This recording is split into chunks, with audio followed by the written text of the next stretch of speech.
Hello बच्चों, मेरा नाम है हिमांशु धमीजा और आज हम देखेंगे क्लास 12th का एक नया चैप्टर जिसका नाम है एप्लीकेशन ऑफ डेरिवेटिव्स। तो खाली क्लास 12th का नहीं, हम जेई के टर्म्स में भी देखेंगे कि एप्लीकेशन ऑफ डेरिवेटिव्स कैलकुलस का एक बहुत इंपॉर्टेंट पार्ट, बहुत बड़ा पार्ट जिसका नाम है एप्लीकेशन ऑफ डेरिवेटिव्स। अब क्या है ये एप्लीकेशन ऑफ डेरिवेटिव्स? थोड़ा सा नाम से भी समझ आ रहा होगा कि एप्लीकेशन ऑफ डेरिवेटिव्स होता क्या है। डेरिवेटिव्स आप लोगों ने पढ़ा हुआ है कि डिफरेंशिएशन क्या होता है। अगर इस चैप्टर को देखना है तो आपको डिफरेंशिएशन आना चाहिए, और डिफरेंशिएशन नहीं आता है तो इसके पिछले वाले लेक्चर्स में चले जाइएगा, आपको डिफरेंशिएशन पूरा क्लियर हो जाएगा। उसका लिंक जो है वो मैं डिस्क्रिप्शन में आपको दे दूंगा, तो उसमें देख लीजिएगा। तो एप्लीकेशन ऑफ डेरिवेटिव, जैसे नाम से भी समझ आ रहा होगा कि ये डेरिवेटिव्स के कुछ एप्लीकेशन है। अब डिफरेंशिएशन तो आपने पढ़ लिया, अब लेकिन डिफरेंशिएशन का यूज़ कहाँ पे होता है, कहाँ पे इसके यूजेस होते हैं, क्या एप्लीकेशन है, वो सभी जानने के लिए ये चैप्टर है एप्लीकेशन ऑफ डेरिवेटिव्स। बहुत बड़ा चैप्टर है, बहुत इंपॉर्टेंट चैप्टर है हर सेक्शन में, चाहे आप बोर्ड्स के टर्म्स में ले लीजिए चाहे फिर जेई के टर्म्स में ले लीजिए, दोनों ही टर्म्स में ये बहुत इंपॉर्टेंस रखाता है। तो इस चैप्टर को बहुत अच्छे से देखिए काफ़ी ज़्यादा वेटेज रखाता है हर चीज़ में। तो इसमें आपको कई सारे सेक्शंस देखने हैं। आज जो हमें देखना है, जैसे यहाँ टॉपिक्स लिखा भी हुआ है कि rate of change of quantities, हमें rate of change of quantities एक चीज़ देखनी है, क्या होता है इसके बारे में अभी हम समझ रहे हैं।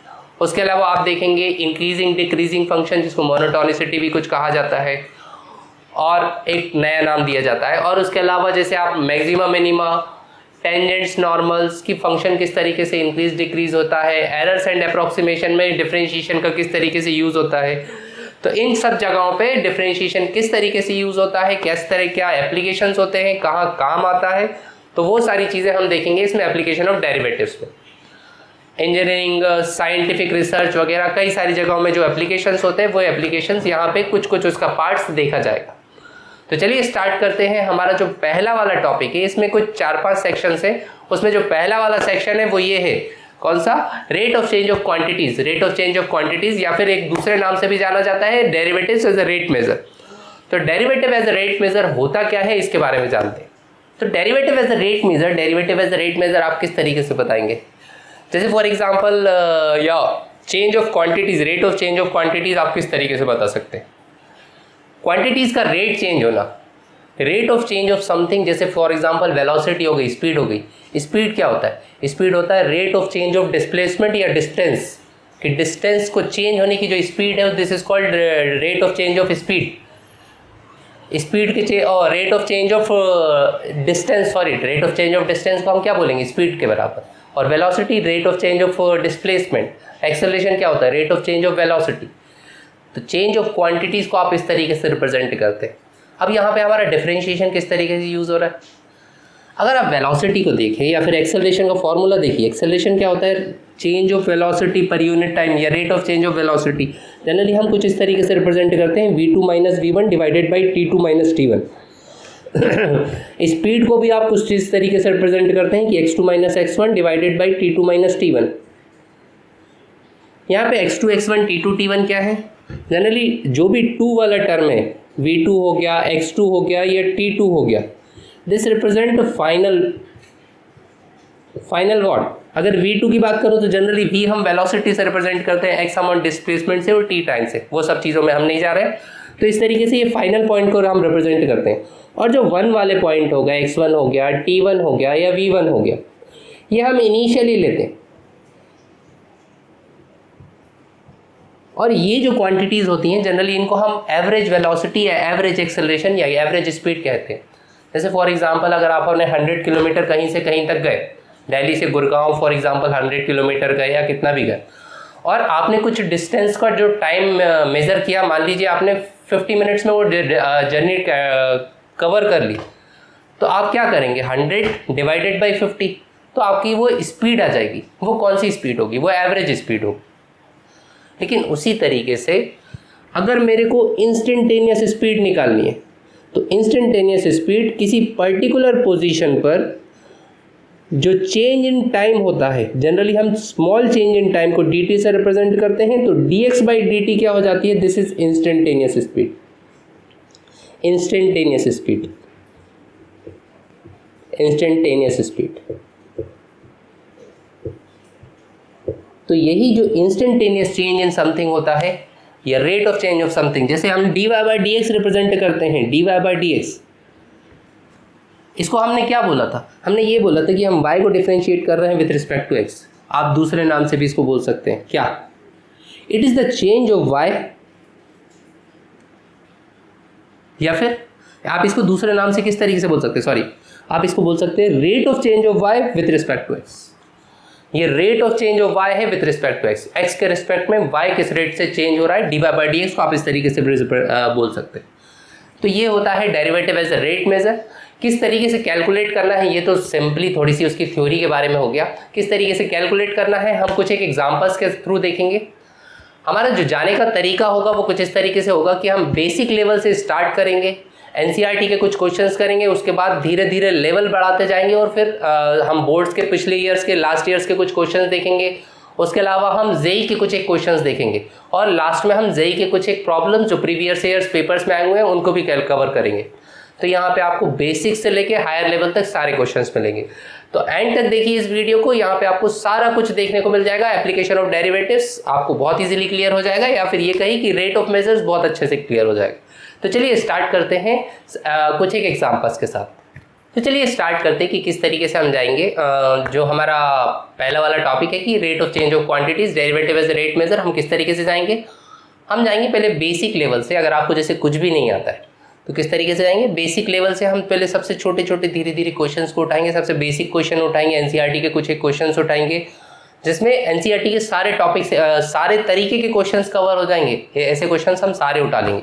उसके बाद धीरे धीरे एनसीईआरटी से हम ऊपर उठेंगे, कुछ एक लेवल बढ़ाते जाएंगे, आरडी शर्मा वगैरह लेवल बढ़ाते जाएंगे और फिर बोर्ड्स के कुछ एक क्वेश्चंस पे जाएंगे। बोर्ड्स के क्वेश्चन के बाद हम जेई के कुछ प्रीवियस ईयर्स के क्वेश्चंस भी देखेंगे और जेई से रिलेटेड कुछ एक क्वेश्चंस देखेंगे।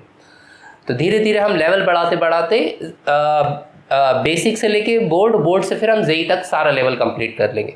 कहाँ पर जेई का लेवल स्टार्ट हो रहा है, कहाँ पर बोर्ड का लेवल है, वो मैं सब आपको बताता जाऊँगा। तो जो बोर्ड्स वाले हैं तो वो बोर्ड्स का देख लें, और जो जेई के लिए प्रिपेयर कर रहे हैं तो वो जेई के हिसाब से क्वेश्चन देख लीजिएगा। तो चलिए स्टार्ट करते हैं क्वेश्चन नंबर 1 से।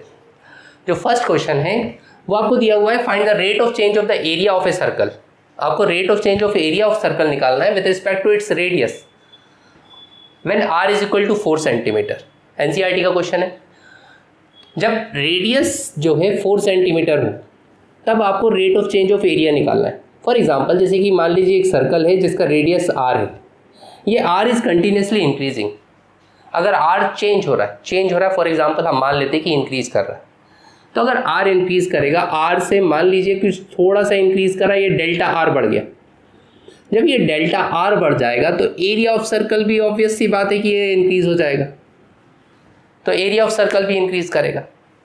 हमें फाइंड क्या करना है, हमें ये फाइंड करना है कि एरिया का change with respect to radius, या फिर ये कहिए कि एरिया का चेंज पर यूनिट रेडियस, कि छोटे से स्मॉल चेंज इन रेडियस में एरिया किस हिसाब से चेंज होगा।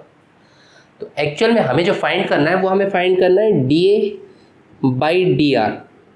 ये यही होता है जो हमें फाइंड करना है, rate of change of area, area का change with respect to radius, radius के रिस्पेक्ट में एरिया का चेंज मतलब dA बाई dr। तो ये हमें फाइंड करना है। तो बहुत सिंपल सी चीज़ है, ज़्यादा कुछ बड़ी चीज़ नहीं मानेंगे।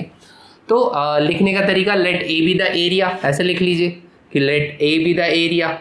मैं इसमें आपको लिखने का तरीका बता दे रहा हूँ, उसके बाद फिर आप कर लीजिएगा। एरिया ऑफ सर्कल, ए हमने एरिया ऑफ सर्कल मान लिया। तो एरिया ऑफ सर्कल होता कितना है, this is equal to pi r square. Area of circle कितना होता है, पाई आर स्क्वायर। ये तो आप बचपन से पढ़ते हुए आ रहे हैं, शायद नर्सरी में ही पढ़ा दिया होगा आपको कि 1 2 3 के साथ बेटा एरिया ऑफ सर्कल याद रखो, बड़े तक काम आएगा। हाँ, तो चलिए अब क्या करें, क्योंकि मुझे dA बाई dr फाइंड करना है, तो जिसके रिस्पेक्ट में ये चीज़ फाइंड करनी है उसी के रिस्पेक्ट में डिफ्रेंशिएट कर दीजिए। तो डिफ्रेंशिएट करेंगे हम both side, differentiate both side, दोनों साइड ही करना पड़ेगा, एक साइड से काम नहीं बनेगा। किसके रिस्पेक्ट में, विथ रिस्पेक्ट टू r के रिस्पेक्ट में। r के रिस्पेक्ट में जब डिफ्रेंशिएट करेंगे मतलब d by D r of a या फिर dA by dr, this is equal to d by dr of pi r square, ये चीज़ होगी। तो ये हो जाएगा dA by dr, dA by dr और आपने डिफरेंशिएशन पढ़ा हुआ है तो आपको पता होगा कांस्टेंट बाहर आ जाएगा और आर स्क्वायर का डिफरेंशिएशन पाई बाहर, आर स्क्वायर का डिफरेंशिएशन 2r। अगर आपको डिफरेंशिएशन नहीं आता है तो लिंक जो है वो डिफरेंशिएशन की आपको डिस्क्रिप्शन में मिल जाएगी, उनमें जाके देखिए। खाली एक एक्सरसाइज में आपका काम हो जाएगा। 5.2 जो एनसीईआरटी के है उसी से ही काम चल जाएगा, डिफरेंशिएशन आपको काफ़ी हद तक क्लियर हो जाएगा। तो देखिए दिस इज मतलब D A by D r की वैल्यू कितनी होगी, तो d A by D r आपके पास निकल के आया है, d A by D r is equal to 2 pi r के बराबर। तो rate of change of area with respect to r is equal to 2 pi r के बराबर। मुझे कब फाइंड करना है, मुझे d A by D R find करना है कब, जब रेडियस 4 सेंटीमीटर, जब रेडियस की वैल्यू 4 सेंटीमीटर हो गई होगी उस समय मुझे rate of change of area with respect to radius कि 4 सेंटीमीटर होने के बाद एरिया का रेट किस हिसाब से बढ़ेगा, मुझे इंस्टेंटेनियस उस पर्टिकुलर वैल्यू पर निकालना है। तो d A by D R generally हम पर्टिकुलर इंस्टेंटेनियस ही निकालते हैं, हमने इंट्रोडक्शन में इस बारे में बात भी करी है। तो हम D A by D R find करेंगे, D A by D R at R is equal to 4। ये जो साइन होता है ये at R is equal to 4, D A by D R at R is equal to 4। तो radius की value 4 रख दीजिए, तो ये हो जाएगा 2 pi into 4 which is equal to d A by D r की जो वैल्यू आएगी d A by D r this is equal to हो जाएगा 8 पाई। और सेंटीमीटर कैसा, क्या यूनिट है, सेंटीमीटर, सेंटीमीटर। तो देखिएगा यूनिट किस तरीके से लिखेंगे, ऐसे लिखिएगा। एरिया कितना होता है, एरिया होता है सेंटीमीटर स्क्वायर, क्योंकि सेंटीमीटर में बात कर रहे हैं तो centimetre square upon radius, radius की यूनिट क्या होती है सेंटीमीटर, अपॉन सेंटीमीटर करेंगे तो सेंटीमीटर स्क्वायर पर सेंटीमीटर या फिर सेंटीमीटर। तो ये हो जाएगा rate of change of area, note कर लीजिए। नेक्स्ट एग्जाम्पल हमारा सीबीएसई 2014 कंपार्टमेंट के पेपर में आया हुआ है।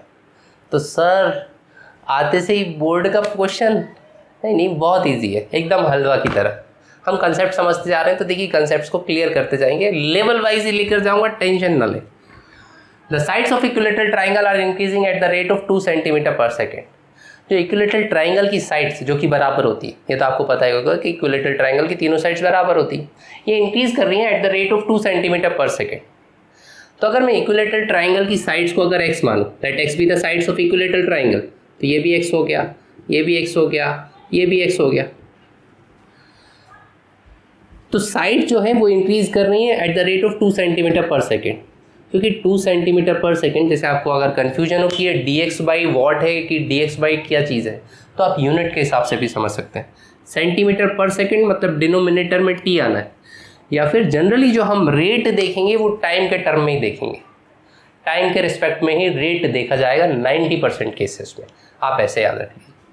तो dx बाई dt जो है, dx बाई dt कि rate of change of x with respect to time, जो rate of change of side से वो कितना है, this is equal to 2 centimetre per second, ये दिया हुआ है कि dx बाई dt की जो वैल्यू है this is equal to 2 centimetre per second.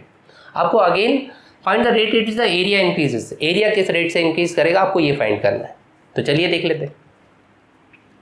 Area होता कितना है इक्विलेटरल ट्राइंगल का, एरिया ऑफ इक्विलेटरल ट्राइंगल होता है √3/4 इंटू साइड का स्क्वायर, साइड कितनी है x square, √3/4 into x square के बराबर, ये √3/4 ए स्क्वायर होता है एरिया ऑफ इक्विलेटरल ट्राइंगल।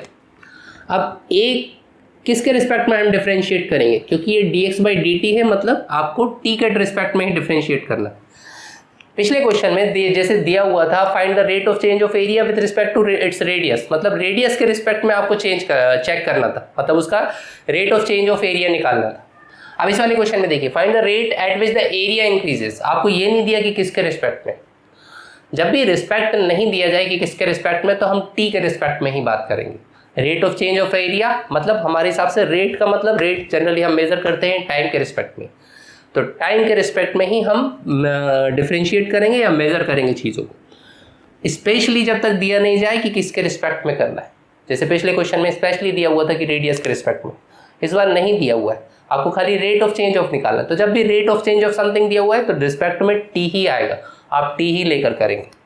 तो कितना हो जाएगा, हम इसको डिफरेंशिएट करेंगे किसके रिस्पेक्ट में, with respect to T, T के रिस्पेक्ट में हम इसको डिफरेंशिएट करेंगे। मतलब ये हो जाएगा D by D T of A करने का मतलब नहीं, D by D T is equal to √3/4 और एक्स स्क्वायर का डिफरेंशिएशन करेंगे तो this is equal to 2x। क्योंकि आप x के रिस्पेक्ट में डिफरेंशिएट नहीं कर रहे हैं, हम dy बाई dx नहीं कर रहे हैं, हम dx बाई dt कर रहे हैं, और sorry with respect to t कर रहे हैं। तो x का फिर से डिफरेंशिएशन होगा which is equal to dx by dt के बराबर। तो हमें निकालना क्या है, हमें da बाई dt ही निकालना है, da बाई dt। और कब निकालना है, वैन x साइड कितनी होनी चाहिए, जब x की वैल्यू कितनी है 10 सेंटीमीटर, उस केस में हमें फाइंड करना है। जब साइड 10 सेंटीमीटर होगी तब फाइंड करना है, हर वैल्यू पर हमें dx बाई dt नहीं निकालना। Rate of increase of area her case में अलग होगा। जब छोटा ट्राइंगल होगा तो रेट ये फास्ट इंक्रीज कर रहा होगा, साइड बड़ी हो जाएगी तो स्लो इंक्रीज, स्लो हो सकता है, कुछ भी हो सकता है, फास्ट भी हो सकता है, स्लो भी हो सकता है कि साइड के हिसाब से एरिया ज़्यादा बढ़ता जाए, साइड छोटी छोटी है तो तेज बढ़ रहा हो, कुछ भी हो सकता है। तो हमें किसी पर्टिकुलर वैल्यू पे, इंस्टेंटेनियस वैल्यू पे चीज़ें निकालनी है। तो which is equal to √3/4 into 2 और x कितना है, दिस इज 10, और dx बाई dt की वैल्यू कितनी है, dx बाई dt है आपके पास 2 के बराबर। तो 2 2 जा 4, ये तो कैंसिल हो गया। मतलब da बाई dt की जो आपके पास वैल्यू आएगी da by dt when x is equal to 10, उस केस में आपके पास वैल्यू हो जाएगी √10√3। यूनिट क्या होगी, एरिया की यूनिट क्या होती है, सेंटीमीटर स्क्वायर, और अपॉन dt है मतलब पर सेकेंड। तो da बाई dt जो निकल के आएगा ये सेंटीमीटर स्क्वायर पर सेकेंड के बराबर निकल के आएगा। समझ आया यूनिट कैसे, da एरिया की कितनी होती है, यहाँ d वगैरह को जाने दीजिए, एरिया की कितनी होती है सेंटीमीटर स्क्वायर, टाइम की होती है सेकंड, सेंटीमीटर स्क्वायर पर सेकंड, इस हिसाब से यूनिट हो जाएगी, नोट कर लीजिए। नेक्स्ट क्वेश्चन एनसीईआरटी का, the volume of a cube is increasing at the rate of 8 centimetre cube per second. Volume जो है वो क्यूब का किस रेट से इंक्रीज कर रहा है, वो 8 सेंटीमीटर क्यूब पर सेकेंड के हिसाब से इंक्रीज कर रहा है। मतलब ये दिया हुआ है आपको dv by dt 8 centimetre cube per second, rate of increase of volume, किस चीज़ का ये इंक्रीज है, volume of a cube is increasing, मतलब चेंज क्या हो रहा है, वॉल्यूम चेंज हो रहा है। तो ये वॉल्यूम का चेंज दिया है, rate of change of volume is 8 centimetre cube per second. एक और चीज़ ध्यान रखिए, कोई भी चीज़ अगर इंक्रीज होगी तो हम पॉजिटिव लेते हैं रेट ऑफ इंक्रीज या रेट ऑफ इंक्रीज को, और कोई भी चीज़ अब जब डिक्रीज होती है कि अगर वॉल्यूम डिक्रीज हो रहा होता है तो हम इसको नेगेटिव लेते हैं, -8 centimetre cube per second. How fast is the surface area is increasing, आपको फाइंड करना है da बाई dt, या सरफेस एरिया को अगर s बोला जाए तो ds बाई dt ये फाइंड करना है। How fast is surface area is increasing when the length of an edge is 12 centimetre. जब साइड की जो लेंथ है वो कितनी हो, 12 सेंटीमीटर हो, उस केस में आपको क्या फाइंड करना है, ds बाई dt फाइंड करना है। तो ds by dt surface area find करना है। तो चलिए करते हैं। अगर हम सरफेस एरिया को देखें, देखिए सरफेस एरिया क्या होता है, सरफेस एरिया जो होता है this is equal to 6l² के बराबर। अगर एज ऑफ क्यूब को आपने l माना तो l² या फिर हम a मान लेते हैं, क्योंकि जनरली क्यूब के बारे में हमें थोड़ी सी आदत सी है कि 6a के समथिंग, a के टर्म में मानते हैं हम, क्योंकि वॉल्यूम भी a क्यूब होता है वैसा कुछ। तो सरफेस एरिया होता है 6a²।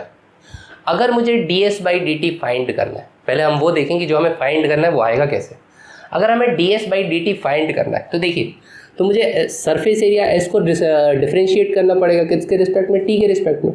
तो करें अगर, तो ds by dt is equal to हो जाएगा, this is equal to 6 2 12a, और a यहाँ पे कांस्टेंट नहीं कहा जाएगा क्योंकि ये लेंथ है, लेंथ चेंज हो रही है, लेंथ चेंज हो रही है। तो लेंथ चेंज हो रही है तभी तो वॉल्यूम चेंज हो रहा है और तभी सरफेस एरिया चेंज हो रहा है। लेंथ चेंज नहीं हो रही होती तो फिर वो न सरफेस एरिया चेंज होता ना वॉल्यूम चेंज होता। तो चेंज हो रही है तो ये वेरिएबल है, तो फिर इसका differentiation that is da by dt। समझ आया ना, da बाई dt। यहाँ पे a कांस्टेंट नहीं है कि सर डिफरेंशिएशन याद होगा आपको कि a b c सब कांस्टेंट होते हैं। हाँ बिल्कुल होते हैं, लेकिन यहाँ पे तो साक्षात बोला गया है कि वॉल्यूम इंक्रीज कर रहा है। वॉल्यूम इंक्रीज कर रहा है कब करेगा, साइड बढ़ेंगी तभी तो वॉल्यूम इंक्रीज करेगा। ये कमरे को तोड़ूंगा तो साइड बढ़ जाएगी तभी तो वॉल्यूम बढ़ेगा, नहीं तो इस कमरे में, जिस कमरे में मैं हूँ, अगर वॉल्यूम तो फिर उतना का उतना रहेगा, इंक्रीज कैसे करेगा अगर साइड नहीं बढ़ेगी। तो आया समझ। तो ds बाई dt जो आएगा ये आएगा 12 बाई da बाई dt। अब ये वाला टर्म तो मेरे पास है नहीं, da बाई dt, इसको कहाँ से उखाड़ कर लाऊं, da बाई dt कहाँ से आएगा। तो da/dt लाने के लिए आपको इसका यूज़ करना पड़ेगा, dv/dt का। आप तो ये देखिए कि मुझे फाइंड क्या करना है, वहाँ पे जो भी टर्म है, देखिए ए की वैल्यू मैं क्या रखूँगा, ए की वैल्यू 12 सेंटीमीटर, क्योंकि लेंथ बोला गया है कि किस केस में आपको फाइंड करना है, जब लेंथ की वैल्यू 12 सेंटीमीटर, उस केस में आपको फाइंड करना है। तो ए की वैल्यू तो मैं 12 रख दूंगा। अब एक चीज़ मेरे पास और क्या नहीं है, मेरे पास da/dt नहीं है, तो अब मेरे को da/dt फाइंड करना होगा। तो da/dt कहाँ से आएगा, उस जगह से आएगा जहाँ जो चीज़ दी हुई है। आपको dv/dt दिया है, अब ये ऐसे ही तो नहीं दिया होगा, कुछ ना कुछ तो यूज़ होगा। तो चलिए इसी को यूज़ करते हैं। वॉल्यूम ऑफ क्यूब कितना होता है, वॉल्यूम ऑफ क्यूब होता है this is equal to a cube के बराबर। डिफ्रेंशिएट कर दीजिए with respect to t, differentiate करेंगे विथ रिस्पेक्ट टू टी तो कितना होगा, ये हो जाएगा dv/dt। dv/dt is equal to, इसका डिफ्रेंशिएशन करेंगे तो this is equal to 3a² into da/dt। ओहो यही तो चाहिए, इंटू da/dt। फाइंड करिए, dv/dt की वैल्यू है आपके पास 8 is equal to 3a² into da/dt। मतलब यहाँ से आपके पास da/dt तो आ गया, तो da/dt कितना आ गया, da/dt की आपके पास वैल्यू आ गई 8/3a², 8/3a² के बराबर। ये da/dt आ गया। अब सरफेस एरिया हमने ये फाइंड कर ही लिया है वैसे तो, surface area is equal to 6a²। इसको डिफ्रेंशिएट करेंगे क्योंकि हमें यही चीज़ फाइंड करनी है। कैसे बोल सकते हैं यही चीज़ फाइंड करनी है, how fast is the surface area increasing, surface area किस रेट से इंक्रीज कर रहा है, मतलब ds/dt किस रेट से इंक्रीज कर रहा है। दिस इज इक्वल टू कितना, 12a इंटू da/dt। ये अभी हमने फाइंड करा, da/dt की ये वैल्यू पुट कर दीजिए, कौन सी, ये वाली। तो ये आ जाएगा आपके पास ds/dt is equal to 12a, da/dt है 8/3a² के बराबर। ये a के से a गया, 3 4 जा 12 विच इज इक्वल टू 32/a के बराबर। तो वैल्यू फाइंड कर दीजिए, मुझे कब करना है, ds/dt फाइंड करना है, कब, at a is equal to 12, जब लेंथ ऑफ एज कितनी हो 12 सेंटीमीटर, दिस इज 32/12। तो 4 3 जा 4 8 जा, तो this is equal to 8/3 centimetre. Surface area का यूनिट क्या होती है, सेंटीमीटर स्क्वायर पर सेकेंड। तो ये हो जाएगी 8/3 सेंटीमीटर स्क्वायर पर सेकेंड के बराबर, नोट कर लीजिए। नेक्स्ट क्वेश्चन हमारे हिसाब से question number 4। A stone is dropped into a quiet lake। एक पत्थर फेंका हमने रुकी हुई लेक पे, रुके हुए पानी में, and waves move in A circles. तो वेव्स आपने देखा होगा वो सर्कल्स के फॉर्म में आगे बढ़ती जाती है, जनरली हम रिपल्स बोलते हैं उन्हें, रिपल्स बोलते हैं, रिपल्स क्रिएट होते, वो आगे की तरफ बढ़ते जाते, और वो आगे की तरफ बढ़ते जाते, आगे की तरफ जो वेव होती है वो आगे की तरफ बढ़ती जाती है, लॉन्गिट्यूडनल मोशन होता है, याद हो अगर फिजिक्स में पढ़ा हो। Move in a circle at the speed of 5 centimetre per second. और रिपल्स जो हैं, वो जो वेव्स वो है, उसकी जो स्पीड है वो 5 सेंटीमीटर पर सेकेंड है, 5 सेंटीमीटर पर सेकेंड की स्पीड से आगे बढ़ती जा रही है। Waves move in a circle at the speed of 5 centimetre per second. वो सर्कल्स बनाते जा रहे हैं और 5 सेंटीमीटर पर सेकेंड की स्पीड से बढ़ते जा रहे हैं। At the state when the radius of the circular wave is 8 centimetre. उस इंस्टेंस पे जब रेडियस ऑफ सर्कुलर वेव जो है वो 8 सेंटीमीटर, जब 8 centimetre, how fast is the enclosed area increasing. आपको ये बताना है कि जब 8 सेंटीमीटर होगा तो जो एरिया ये एनक्लोज करेगा, how fast is the enclosed area increasing, वो एरिया किस रेट से बढ़ेगा, एरिया के चेंज होने का रेट कितना होगा आपको ये बताना है। Rate of change of area हमें ये फाइंड करना है। Rate of change of area मतलब क्या हो गया, देखिए फिर से किसके रिस्पेक्ट में तो बात नहीं करी गई है, तो हम da/dt ही फाइंड करेंगे, da/dt, क्योंकि एरिया का चेंज निकालना है। और एरिया किस चीज़ का एरिया है, बोला भी गया है कि सर्कल्स बन रहे हैं, सर्कल्स बन रहे हैं, तो एरिया किस चीज़ का, सर्कल का। तो आप let r be the radius, ये तो मान ही लीजिएगा कि r रेडियस है सर्कल का, है ना, radius of circle. a area हो गया, a कितना होता है, दिस इज πr²। तो अगर मुझे da/dt फाइंड करना है तो मुझे एक्चुअली में मुझे फाइंड क्या करना है, मुझे da/dt फाइंड करना है। चलिए ठीक है, अब ये जो दिया है ये क्या है, A stone is dropped into a quiet lake and waves move in circle at the speed of 5 centimetre per second. कि वेव्स के जो मूव करने की स्पीड है, वेव्स के जो मूव करने की स्पीड है, मतलब ये आगे की तरफ जो मूव करने की स्पीड है वो क्या है, ये 5 सेंटीमीटर पर सेकेंड है। अब आगे की तरफ ये मूव करने की स्पीड मतलब चेंज क्या हो रहा है, चेंज क्या हो रहा है, ये आगे क्या बढ़ रहा है, आगे क्या बढ़ेगा, अगर अगला सर्कल बनेगा तो ये आगे बढ़ क्या रहा है, एक्चुअल में वेव्स बढ़ रही, हाँ वेव्स बढ़ रही। पर हम वेव्स को किस तरीके से डिनोट करेंगे, सर्कल के रिस्पेक्ट में ये क्या है, सर्कल के लिए क्या है, सर्कल के लिए रेडियस हुई ना, तो बढ़ क्या रहा है, आगे की तरफ बढ़ क्या रहा है, एक्चुअल में इंक्रीज किस चीज़ का हो रहा है, स्पीड किस चीज़ की दी हुई है कि 5 सेंटीमीटर पर सेकेंड, सर्कल की स्पीड दी हुई है, सर्कल की स्पीड नहीं है, सर्कल तो क्रिएट हो रहा है, स्पीड क्या हो गई dr/dt, ये दिया क्या है, ये आपको दिया है dr/dt, समझ आया कैसे, dr/dt क्यों दिया है, क्योंकि stone is dropped quite leg and waves move in a circle at the speed of, जो वेव्स के बढ़ने की स्पीड है, अगर वेव्स आगे बढ़ेंगी तो बढ़ेगा क्या, रेडियस बढ़ेगा, क्योंकि रेडियस के बढ़ने से, रेडियस बनने के कारण ही क्या बन रहा है, सर्कल बन रहा है। तो सर्कुलर वेव जो बन रही है उसी का ये रेडियस दिया हुआ है, circles move in a circle, circles बन रहे हैं, तो सर्कल्स बन रहे हैं किसकी वजह, सर्कल्स बनने के कारण रेडियस बन रहा है। तो आपको dr/dt दिया हुआ है, तो इसको डिफरेंशिएट कर दीजिए सिंपली, तो अब तो बहुत सिंपल हो गया, क्वेश्चन समझ आ गया, फिर तो कोई दिक्कत ही नहीं। डिफरेंशिएट करेंगे विद रिस्पेक्ट टू t, क्यों करेंगे, क्योंकि देखिए dA/dt आपको फाइंड करना है, dA/dt आपको फाइंड करना है, जब आप इसको डिफरेंशिएट करेंगे तो ये कितना हो जाएगा, पाई इंटू 2r। लेकिन ये जो डिफरेंशिएट हो रहा है ये किसके रिस्पेक्ट में हो रहा है, r के रिस्पेक्ट में नहीं, हम तो t के रिस्पेक्ट में डिफरेंशिएट कर रहे हैं, तो ये क्या हो जाएगा, दिस इज dr/dt, dr/dt मुझे दिया हुआ है, ये मुझे निकालना है, बस मेरा काम खत्म हो गया। तो अब मैं फाइंड करूंगा dA/dt कब, at r is equal to कितना, 8 सेंटीमीटर पे, तो which is equal to pi into 2 into 8, और dr/dt की वैल्यू कितनी है, दिस इज इक्वल टू 5, तो ये हो जाएगा 8 5 42 जा 80, मतलब dA/dt आपके पास आ जाएगा dA/dt this is equal to 80 pi और क्या, centimetre, area centimetre square per second, centimetre square per second, centimetre square क्यों, एरिया की यूनिट कितनी होती है सेंटीमीटर स्क्वायर, और टाइम की सेकेंड, तो पर सेकेंड, तो 8 पाई पर सेंटीमीटर स्क्वायर सेकेंड के हिसाब से ये dA/dt चेंज होगा, या एरिया चेंज होगा, नोट कर लीजिए। नेक्स्ट क्वेश्चन जो है वो एनसीईआरटी का क्वेश्चन नंबर 7 है।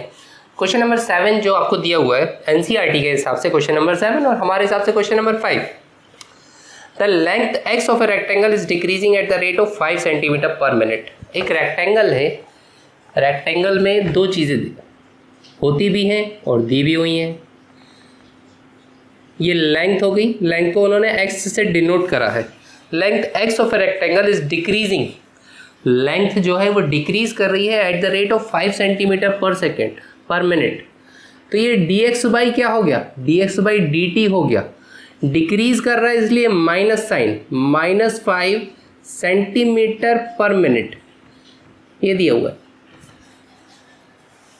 किसी भी चीज़ का इंक्रीज या डिक्रीज मतलब वो रेट हो गया, इंक्रीज या डिक्रीज क्या हो गया, इंक्रीज या डिक्रीज रेट हो गया, तो रेट दिया हुआ है dx/dt is 5 centimetre per minute and the width y, और जो विड्थ है विड्थ को y से रिप्रेजेंट करा है, क्या बोला है, at the width y is increasing at the rate of 4 centimetre per minute, जो विड्थ y है ये इंक्रीज कर रहा है, मतलब ये क्या दिया हुआ है, दिस इज dy/dt, ये दिया हुआ है 4 सेंटीमीटर पर मिनट, क्योंकि विड्थ जो है वो इंक्रीज कर रही है, विड्थ इंक्रीज कर रही है और लेंथ जो है वो डिक्रीज कर रही है, लेंथ कम हो रही है, विड्थ इंक्रीज कर रही है। When x is equal to 8 centimetre and y is equal to 6 centimetre, जब x की वैल्यू 8 सेंटीमीटर होगी, मतलब लेंथ जब 8 सेंटीमीटर होगी और y उस समय 6 सेंटीमीटर होगी, जब लेंथ 8 सेंटीमीटर होगी और width y is equal to 6 centimetre होगी, आपको निकालना है find the rate of change of perimeter and area of rectangle. दो चीज़ें फाइंड करनी है, rate of change of perimeter मतलब एक तरीके से अगर पेरीमीटर को अगर मैं p बोलूँ तो आपको dp/dt फाइंड करना है और dA/dt भी फाइंड करना है, ये दोनों चीज़ें फाइंड करनी है। तो चलिए कर लेते हैं, dA/dt भी फाइंड कर लेते हैं और dp/dt भी फाइंड कर लेते हैं, सारी चीज़ें तो दी हुई हैं तो हम कर लेते हैं। सबसे पहले हम पेरीमीटर की बात करें, पेरीमीटर कितना होता है, perimeter of rectangle, perimeter of rectangle होता है 2 times of length plus breadth, यही होता है ना, 2 times of L plus B। L और बी क्या है, एक्स और वाई। इस केस में यहाँ पे दिया हुआ है एक्स और वाई, तो 2 टाइम्स एक्स प्लस वाई। अब क्योंकि आपको D P by D T निकालना है तो डिफ्रेंशिएट क्या रहेंगे, किसके रिस्पेक्ट में, टी के रिस्पेक्ट में। तब डिफ्रेंशिएट कर देंगे टी के रिस्पेक्ट में।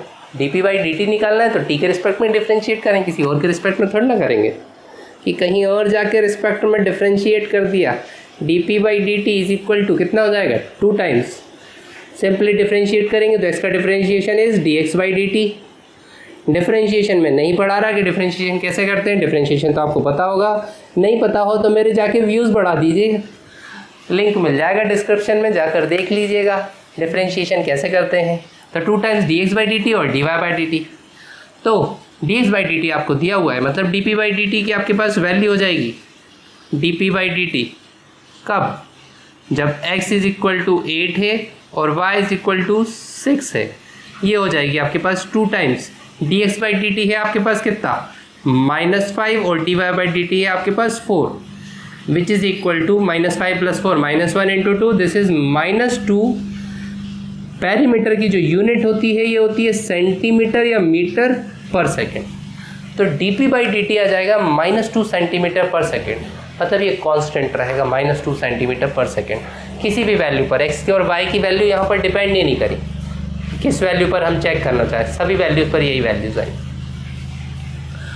अब हम D A by D T को अगर फाइंड करें, D A by D T, अगर हम D A by D T को अगर फाइंड करें तो d A by D T, पहली बात एरिया देखें, एरिया ऑफ रेक्टेंगल कितना होता है, लेंथ इंटू ब्रेड्थ, मतलब एक्स इंटू वाई। इसको डिफ्रेंशिएट करें विद रिस्पेक्ट टू टी, तो d A by D T is equal to, क्योंकि देखिए एक्स भी वेरिएबल है, वाई भी वेरिएबल है, एक्स भी चेंज हो रहा है, वाई भी चेंज हो रहा है, दोनों ही चेंज हो रहा है, तो ये मल्टीप्लाई में, मल्टीप्लाई में क्या होता है, first function as it is differentiation of second function मतलब D Y by D T plus second function as it is differentiation of first function D x by D T. तो ये आपके पास कितना आ जाएगा, मतलब D A by D T की जो आपके पास वैल्यू आ जाएगी, this is equal to X कितना है, X is 8, D Y by D T is 4 plus y, y कितना है, y is 6, d x by D T is -5। तो ये हो जाएगा मतलब D A by D t, d A by D T कब, जब x इज इक्वल टू 8 है और y इज इक्वल टू 6 है। इसकी वैल्यू हो जाएगी 8 4 जा 32 माइनस 6 5 जा 30 which is equal to 2 centimetre square per second. तो पेरीमीटर के चेंज होने का रेट भी उतना ही रहेगा, पेरीमीटर डिक्रीज होगा पर एरिया जो है एरिया इंक्रीज होगा क्योंकि एरिया पॉजिटिव आ रहा है। नोट कर लीजिए। हमारा नेक्स्ट क्वेश्चन, क्वेश्चन नंबर 6 जो है वो क्वेश्चन नंबर 10 है एनसीईआरटी का, और ये सीबीएसई के 2012 पेपर में भी आया हुआ है सेम क्वेश्चन। तो क्वेश्चन क्या है, a ladder 5 metre long is leaning against a wall. एक लेडर है जिसकी लेंथ जो है वो 5 मीटर है, ये एक दीवार से ऐसे टिकी हुई है, लीनिंग अगेंस्ट ए वॉल। इसकी लेंथ जो है this is 5 metre, is leaning against a wall, और the bottom of the ladder is pulled along the ground away from the wall. जो बॉटम ऑफ द लेडर है, ladder का bottom ये pulled away from the wall, away from the wall इस direction में pull किया जाता है, खींचा जाता है, इस वाले डायरेक्शन में पुल किया जाता है, ये वाले डायरेक्शन में इसको खींच रहे हैं away from the wall, away from eight the rate of 2 centimetre per second. और इसका जो खींचने का रेट है ये 2 सेंटीमीटर पर सेकेंड है, 2 सेंटीमीटर पर सेकेंड, इस रेट से इसको खींच रहे हैं। How fast is its height on the wall decreasing when the foot of the ladder is 4 meter away from the wall? इसकी ये वाली लेंथ किस हिसाब से डिक्रीज करेगी, ये वाली लेंथ डिक्रीज करेगी। तो जब हम इसको इधर खींचेंगे तो ऊपर से वो नीचे की तरफ आएगा, तो ये किस स्पीड से नीचे की तरफ आएगा आपको ये फाइंड करना है। किस टाइम पे, जब ladder 4 metre away from the wall होगा, मतलब जब ये वाली डिस्टेंस 4 मीटर होगी, जब ये 4 मीटर होगी तब किस स्पीड से ये नीचे की तरफ आ रहा होगा, ये हमें फाइंड करना है। तो चलिए देख लेते हैं। तो अगर हम ऐसा माने, अगर हम ये वाले डिस्टेंस को अगर x मान लें और इसको अगर y माने, ये x हो गया ये y हो गया, तो एक्चुअल में ये आपको दिया क्या है, 2 सेंटीमीटर पर सेकेंड, बढ़ क्या रहा है, ये आप इस तरफ खींच रहे हैं तो x चेंज हो रहा है, तो ये rate of change of x हो गया, rate of change of x हो गया, मतलब ये क्या हो गया, this is dx by dt, dx by D T आपको दिया हुआ है 2 सेंटीमीटर पर सेकेंड, और ये प्लस में आएगा क्योंकि इंक्रीज कर रहा है तो ये बढ़ रहा है। तो dx बाई डी टी आपके पास 2 सेंटीमीटर पर सेकेंड है, x चेंज हो रहा है, और y जो है ये आपको निकालना है कि y किस हिसाब से डिक्रीज करेगा। मतलब आपको फाइंड क्या करना है, आपको फाइंड करना है dy by D T find करना है कब, जब x की वैल्यू 4 सेंटीमीटर हो। तो हमें dy by D T find करना है। कैसे, समझ आया ना आपको कि अगर ये जैसे वॉल, ऐसे वॉल मान लीजिए वॉल के पे टिका हुआ है, ये लैडर है, ये लैडर हो गया, ये वॉल पे टिका हुआ है, तो इसको जब मैं इधर की तरफ खींचूंगा आगे की तरफ तो ये नीचे की तरफ आएगा। ये परपेंडिकुलर वर्टिकल वाला जो पोर्शन है ये नीचे की तरफ आएगा और हॉरिजॉन्टल ऐसा जाएगा, तो ये ऐसा इसकी तरफ जाएगा, तो ये नीचे की तरफ आएगा। मतलब y जो है ये डिक्रीज करता जाएगा y की तरफ, नीचे की तरफ, बॉटम की तरफ। तो एक ट्राइंगल बन गया, अब ट्राइंगल में रिलेशन क्या होगा, क्योंकि सीधी वॉल पे एक लैडर को अगर टांग दिया जाए तो ये क्या बन जाएगा, ये वॉल है, ये बेसमेंट, ये वॉल, और इस पे अगर ये लैडर टांग दिया जाए मतलब ये ट्राइंगल बना। कैसा ट्राइंगल हो गया, ये एक राइट एंगल ट्राइंगल हो गया। और राइट एंगल ट्राइंगल के केस में हमारे पास एक रिलेशन होता है। क्या रिलेशन होता है, हमारे पास रिलेशन होता है क्या कि एक्स स्क्वायर, एक्स क्या है, हाँ एक्स हमने माना है बेस को, मान लीजिएगा let X be the base of the triangle या of the triangle so formed, और वाई बी द परपेंडिकुलर, ये हमने मान लिया। तो X square plus Y square this is equal to base का स्क्वायर प्लस परपेंडिकुलर का square is equal to hypotenuse का square. And how much is hypotenuse is 5, तो 5 का स्क्वायर के बराबर। मतलब ये आपके पास हो जाएगा, जो रिलेशन आएगा आपके पास ये आएगा, x square plus Y square this is equal to 25। अब इस चीज़ को डिफरेंशिएट कर देते हैं विथ रिस्पेक्ट टू एक्स। तो डिफरेंशिएट करते हैं विथ रिस्पेक्ट टू किसके, एक्स के रिस्पेक्ट में नहीं, टी के रिस्पेक्ट में। क्यों करेंगे, क्योंकि dx बाई डी टी हमें दिया हुआ है। कैसे बोल सकते हैं dx बाई डी टी, पर सेंटीमीटर, और जनरली हम रेट बात कर ही चुके हैं कि रेट का मतलब हम क्या मानेंगे, dx बाई डी टी, मतलब टी के टर्म में ही डिफरेंशिएट मानेंगे। तो अगर हम इसको डिफरेंशिएट करते हैं टी के रिस्पेक्ट में, तो देखिए क्या होगा, एक्स स्क्वायर का डिफरेंशिएशन तो ये हो जाएगा 2x, और क्योंकि ये x है और आप t के रिस्पेक्ट में डिफरेंशिएट कर रहे हैं तो फिर ये होगा dx by D T plus Y square का डिफरेंशिएशन इज 2y, और y का डिफरेंशिएशन फिर क्या हो जाएगा, this is dy by D t, and this is equal to 25 constant का डिफरेंशिएशन इज 0। तो इस वाली वैल्यूज़ में आप जब वैल्यू पुट करेंगे तो मेरे पास dy बाई डी टी निकल आएगा। तो इसमें हम dy बाई डी टी निकाल सकते हैं। dy बाई डी टी के लिए आपको क्या चाहिए, x चाहिए। x हमारे पास है, किस पोजीशन पे निकालना है, हमें 4 पे निकालना है। तो x हमारे पास है, कि बोला गया है कि x की वैल्यू जब 4 हो, जब वो वॉल से कितनी दूरी पर हो, 4 सेंटीमीटर दूरी पर हो, उसका बेस जो है वो 4 मीटर दूरी पर हो, तब हमें कैलकुलेट करना है कि dy बाई डी टी कितना होगा। मतलब वो x हो गया, तो x आपके पास 4 है ही, dx बाई डी टी आपको रेट गिवन ही है, y नहीं है मेरे पास। अब मैं ये y कैसे निकालूं कि जब ये 4 मीटर हो तो ये y कितना होगा। फिर से पाइथागोरस यूज कर लेते हैं। क्या है आपके पास ये इक्वेशन है, इसको तो इक्वेशन नंबर फर्स्ट बोलते हैं। तो पुट कर देते हैं किसको, x is equal to 4 in first, इसको फर्स्ट इक्वेशन बोल देते हैं और इसको सेकंड इक्वेशन बोल देते हैं। तो फिर हमें x और y को पुट कर देंगे तो क्या हो जाएगा, x कितना है 4, तो 4 का स्क्वायर प्लस y का square this is equal to 25। तो मतलब y आपके पास आ जाएगा दिस इज इक्वल टू 9, मतलब y इज इक्वल टू 3 आ जाएगा। कैलकुलेट करेंगे तो y इज इक्वल टू 3 आ जाएगा। 16 को उधर लेके जाएंगे, 25 माइनस 16 इज 9, तो y की वैल्यू 3 आ जाएगी। अब हम वैल्यूज पुट कर देते हैं। तो पुट करते हैं x and y in second equation में। तो कितना हो जाएगा देखिए, 2 इंटू, वैसे 2 कॉमन भी ले सकते थे, फिर भी चलिए ले सकते थे, कुछ से कोई दिक्कत नहीं। 2 इंटू 4, क्योंकि x की वैल्यू 4 है, dx बाई डी टी कितना है, दिस इज इक्वल टू 2 प्लस 2 इंटू y कितना निकल के आया, y is 3, and how much is dy by D t, ये आपको फाइंड करना है, और इस पूरे की वैल्यू कितनी है, दिस इज इक्वल टू 0। तो ये वाली चीज़ उठा के उधर लेकर चले जाते हैं, मतलब 2 4 2 2 4 4 16, तो ये हो जाएगा 6 into dy by D t this is equal to -16, उधर जाएगा तो माइनस में, तो मतलब dy बाई डी टी की जो वैल्यू आएगी this is equal to dy by D T is equal to -16/6, जो कि कितना हो जाएगा, -8/3 मीटर पर सेकेंड। और ये माइनस में आ रहा है। माइनस का मतलब क्या हुआ कि ये डिक्रीज कर रहा है, और जाहिर सी बात है बोला भी गया था कि जो y होगा वो डिक्रीज करेगा। तो ये आंसर आ गया, नोट कर लीजिए।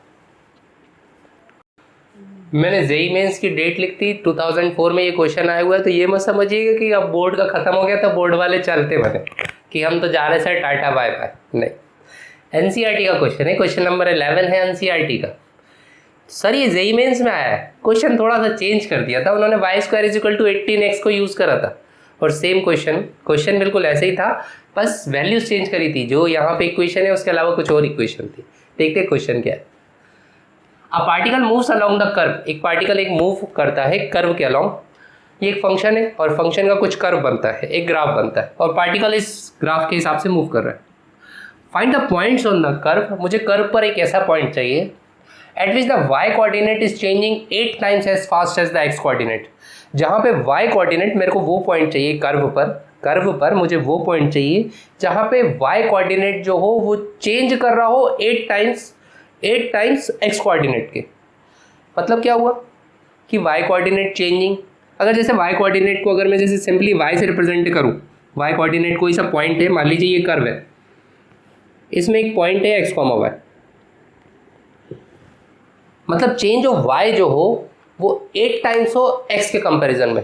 x 1 यूनिट बढ़े तो y 8 यूनिट बढ़ जाए। मतलब समझ आया ना कि चेंज जो हो कि अगर 1 यूनिट ये चेंज हो रहा है, x अगर 1 यूनिट चेंज हो रहा है तो y 8 चेंज हो जाए।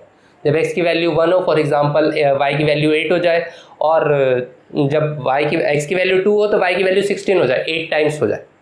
तो मुझे वो पॉइंट चाहिए कि x, समझ गए होंगे कि dx, मतलब कहने का मतलब क्या हुआ, हम इक्वेशन के फॉर्म में इसको कैसे रिप्रेजेंट करेंगे। इक्वेशन के फॉर्म में रिप्रेजेंट करने का मतलब हुआ कि जो dy बाई dt होगा, dy बाई dt का मतलब क्या हुआ, change of y। Change of something का मतलब क्या हो जाता है कि किसी चीज़ का चेंज होना, मतलब dy बाई dt ये क्या हो, ये 8 टाइम्स हो किसके, dx बाई dt के। मतलब y जो चेंज हो वो 8 टाइम्स चेंज हो x के कंपैरिजन में, dx बाई dt के वो 8 टाइम्स। बस हमें इसी को चीज़ को यूज़ करके और इस कर्व के अलाउंग बात कर लेनी है। तो वेरी इजी, कर्व तो दिया हुआ है, हमें खाली डिफरेंशिएट तो करना है तो वो कर देते हैं, और वो पॉइंट फाइंड करना है तो वो भी कर लेंगे। चलिए ठीक है। अब आपके पास कर्व क्या है, curve is 6y is equal to x cube plus 2। इसको डिफरेंशिएट कर देते हैं, किसके रिस्पेक्ट में, t के रिस्पेक्ट में, with respect to t। t के रिस्पेक्ट में डिफरेंशिएट करेंगे तो कितना हो जाएगा, दिस इज 6y का differentiation is dy by dt is equal to x cube का डिफरेंशिएशन 3x स्क्वायर, लेकिन आप x के रिस्पेक्ट में नहीं कर रहे हैं, आप t के रिस्पेक्ट में कर रहे हैं, तो मतलब इंटू dx बाई dt, और प्लस 2 का डिफरेंशिएशन इज 0, तो ये हो जाए 0। तो dy बाई dt, अब आपके पास जो इक्वेशन है फ्रॉम क्वेश्चन, आप ऐसा बोल सकते हैं कि dy by dt, since dy by dt कितना है, dy by dt is equal to 8 times dx by dt। जो y चेंज हो रहा है वो 8 टाइम्स चेंज हो रहा है as fast as x coordinate, 8 times fast change हो रहा है। तो dy बाई dt की वैल्यू पुट कर देते हैं, देखिए कितना हो जाएगा, ये हो जाएगा 6। dy बाई dt की जगह आप ये वाली वैल्यू रखिए जो कि क्या है, 8 into dx by dt, okay, this is equal to 3x square into dx by dt, very good. तो ये dx बाई dt से dx बाई dt कैंसिल हो गया, तो मतलब मेरे पास आया 6 8 जब 48 is equal to 3x square, ये 3 को इधर लेकर चले जाते हैं, मतलब 48 upon 3, this is equal to x square. तो x square is equal to आ गया आपके पास 16, मतलब x की वैल्यू आ गई कितनी, प्लस माइनस 4। तो x की दो वैल्यूज़ पर ये चेंज 8 टाइम्स करेगा। और y को चेक करते हैं, y कितना होगा, इक्वेशन में पुट कर दीजिए, क्योंकि ये जो पॉइंट है ये काय का पॉइंट है, ये एक ऐसा पॉइंट है जो कि कर्व पर लाई कर रहा है, कर्व पर लाई कर रहा है, तो कर्व की इक्वेशन को सेटिस्फाई करेगा। तो बस वैल्यूज पुट करिए कर्व की जगह पे, मतलब 6y इज इक्वल टू कितना हो जाएगा, एक बार प्लस 4 लेते हैं, x is equal two plus 4 पे, तो वैल्यू कितनी हो जाएगी, दिस इज इक्वल टू 4 का क्यूब प्लस 2, तो ये हो जाएगा आपके पास 6y इज इक्वल टू 4 का क्यूब इज 64 प्लस 2, तो मतलब y इज इक्वल टू आ जाएगा 66 upon 6 which is equal to 11। तो एक पॉइंट तो आपके पास आ जाएगा 4,11, और दूसरा वाला पॉइंट देखें, दूसरा वाला x is equal to -4 put करें, x इज इक्वल टू -4, तो 6y इज इक्वल टू आ जाएगा -64 plus 2 which is equal to -62, तो मतलब y इज इक्वल टू आ जाएगा -62 upon 6 which is equal to -31 upon 3 के बराबर। तो मतलब दूसरा पॉइंट होगा आपके पास -4 -31 अपॉन 3। तो ये दो ऐसे पॉइंट होंगे जहां पे y कोऑर्डिनेट 8 टाइम से शिफ्ट हो रहा होगा, 8 टाइम से चेंज हो रहा होगा, किसके, x कोऑर्डिनेट के। नोट कर लीजिए। क्वेश्चन नंबर 8 जो है वो आपका एनसीईआरटी का क्वेश्चन नंबर 14 है। इसमें हम सभी तरह के क्वेश्चंस को कवर करते हुए जा रहे हैं। जो सिमिलर टाइप्स के क्वेश्चन हैं उनको हमने छोड़ दिया है, वो आप बिल्कुल सेम क्वेश्चन है, उनके अगर कुछ दिक्कत लगे तो आप मुझे कमेंट कर दीजिएगा, तो कमेंट में मैं फिर आपको उसका रिप्लाई कर दूंगा, मैं उसका वीडियो डाल दूंगा। अगर कुछ दिक्कत आए तो बता दीजिएगा। तो क्वेश्चन नंबर 14 जो है वो आपको दिया हुआ है, और ये सीबीएसई 2011 में आ चुका है दिल्ली रीजन में।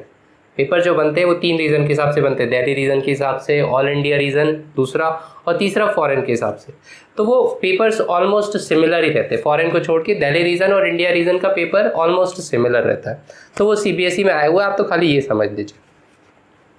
Sand is pouring from A pipe eight the rate of 12 centimetre cube per second.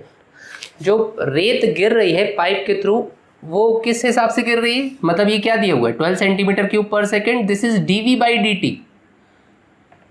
अगर नहीं समझ आ रहा कि ये डीवी बाई डी है तो यूनिट से समझ लीजिए। यूनिट से कैसे, सेंटीमीटर क्यूब का एक यूनिट होती है, सेंटीमीटर क्यूब यूनिट होती है वॉल्यूम की, तो मतलब ये डीवी बाई डी है, और रेत गिर रही है तो वॉल्यूम फॉर्म कर रही है, कुछ जगह स्पेस ले रही है, तो इसलिए वॉल्यूम फॉर्म करेगी। तो sand is pouring from A pipe eight the rate of 12 centimetre cube per second. तो ये डीवी बाई डी दिया हुआ है कि जो रेत गिर रही है वो 12 सेंटीमीटर क्यूब पर सेकेंड इस स्पीड से गिर रही है। The falling sand forms a cone on the ground. जो रेत गिर रही है ऊपर से, जैसे रेत गिर रही है, ये पाइप में से मान लीजिए ये रेत आ रही है, ये रेत आ रही है, और ये सैंड जो आ रही है ये कोन फॉर्म कर रही है, मतलब नीचे आने के बाद ये कोन का फॉर्मेशन कर रही है, ये कोन का फॉर्मेशन कर रही है, ये कोन बनता जा रहा है। आप जब ऊपर से नीचे की तरफ गिराएंगे तो वो कोन का शेप बनता जाएगा। Cone in such a way that the height of the cone is always 1/6 of the radius of the base. और ये जो कोन बन रहा है ये कुछ इस तरीके से बन रहा है कि इसकी जो हाइट है, इस हाइट को अगर मैं h बोलूँ और रेडियस r है, रेडियस को अगर r बोलें, तो जो हाइट है ये 1/6 है radius of the base. In such a way that the height of the cone is always 1/6 of the radius of the base. मतलब वो रेडियस के हमेशा 1/6 थे, हाइट जो है वो रेडियस का 1/6 है, radius of the base. How fast is the height of the sand increasing, sand cone increasing. अब क्या होगा, जब रेत डालते जाएंगे तो हाइट बढ़ती जाएगी, हाइट बढ़ती जाएगी, कोन की हाइट बढ़ती जाएगी। तो आपको ये बताना है कि how fast is the height is increasing, height किस रेट से इंक्रीज कर रही है, हाइट किस रेट से इंक्रीज कर रही है। मतलब आपको फाइंड क्या करना है, आपको डी बाई डी फाइंड करना है। इंक्रीज ऑफ हाइट का मतलब क्या हो गया, क्योंकि हाइट h है तो इंक्रीज ऑफ हाइट का मतलब क्या हो गया, this is D by D. तो आपको डी बाई डी फाइंड करना है किस केस में, जब हाइट की वैल्यू जो हो this is equal to 4 centimetre के बराबर हो। जब हाइट 4 सेंटीमीटर हो गई हो उस केस में आपको डी बाई डी की वैल्यू फाइंड करनी है। तो हमें डी बाई डी फाइंड करना है जब h की वैल्यू 4 सेंटीमीटर। अब हम कैसे करें, क्योंकि आपको डी बाई डी दिया हुआ है तो इसी को चलिए यूज़ करते हैं, क्योंकि वॉल्यूम के फॉर्मूले में, कोन के वॉल्यूम के फॉर्मूले में फॉर्मेशन जो हो रहा है वो कोन का फॉर्मेशन हो रहा है, और कोन का जो वॉल्यूम यूज़ करते हैं तो उसमें हाइट यूज़ होती है, तो हाइट का वही यूज़ कर लेंगे। तो देखिए क्या होगा, volume of cone is equal to होता है, लिख लेते हैं, वॉल्यूम किसका, कोन का, कोन का वॉल्यूम कितना होता है, this is equal to 1/3 pi r square h के बराबर। Volume of cone is equal to होता है 1/3 पाई r स्क्वायर h। अब क्योंकि आपको रेडियस की रिक्वायरमेंट नहीं है और रेडियस मुझे पता भी नहीं है, तो हम रेडियस को एलिमिनेट कर देते हैं। कैसे, यहाँ से आप r की वैल्यू क्या बोल सकते हैं, r इज इक्वल टू, ये 6 हो जाएगा मतलब 6h के बराबर, तो r की वैल्यू पुट कर दीजिए h के फॉर्म में, मतलब v जो हो जाएगा, v की जो वैल्यू आएगी this is equal to 1/3 pi 6h का whole square into h, which is equal to 1/3, 6 का स्क्वायर इज 36, 1/3 इंटू 36 पाई और h स्क्वायर इंटू h हो गया आपके पास h क्यूब के बराबर। तो ये गया, दिस इज इक्वल टू 12, मतलब v की जो वैल्यू आ गई this is equal to 12 pi h cube के बराबर। तो v को डिफरेंशिएट कर देते हैं विद रिस्पेक्ट टू t, मतलब ये कितना हो जाएगा, this is dv/dt is equal to देखिएगा ये 12 और पाई दोनों कांस्टेंट है तो कांस्टेंट तो हो जाएंगे बाहर, 12 पाई बाहर, h क्यूब का डिफरेंशिएशन इज 3h² और आप t के रिस्पेक्ट में कर रहे हैं तो फिर dh/dt भी आएगा और यही हमें फाइंड भी करना है, तो dh/dt हमारे पास आ जाएगा। चलिए वैल्यूज़ रख लेते हैं। dv/dt कितना है, dv/dt is 12, this is equal to 12 pi into 3 into h. How much, हमें h की कौन सी वैल्यू पे यूज़ करना है, हमें 4 पे यूज़ करना है। ये जो वैल्यूज़ होती हैं जो आखिरी में दी जाती है कि हाइट जब 4 सेंटीमीटर हो तब आपको कैलकुलेट करना है, एक्स जब इतना हो तब आपको कैलकुलेट करना है, ये जनरली सबसे हम लास्ट में वैल्यूज़ पुट करेंगे। याद रखिएगा इन वैल्यूज़ को हम लास्ट में यूज़ करते, सबसे लास्ट, बीच में कहीं भी यूज़ नहीं करते। तो h की वैल्यू 4 रखेंगे तो मतलब h का स्क्वायर इज 4 का स्क्वायर इंटू dh/dt।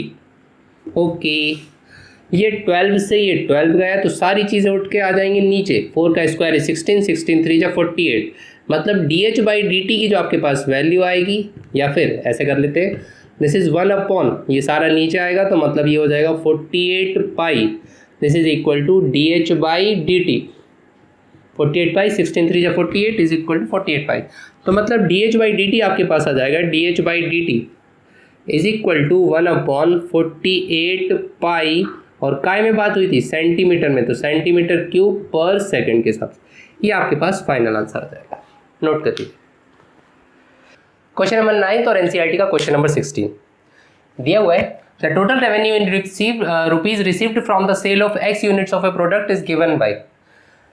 अगर x यूनिट से सेल करते, जैसे 5 यूनिट सेल करें, 5 कुछ कपड़ा था और उसको सेल करा, एक कपड़े की कीमत मान लीजिए 100 रुपये थे और 5 कपड़े की कीमत कितनी होगी 500 रुपये, तो जो रेवेन्यू जनरेट होगा इक्वल टू 500 रुपीज़।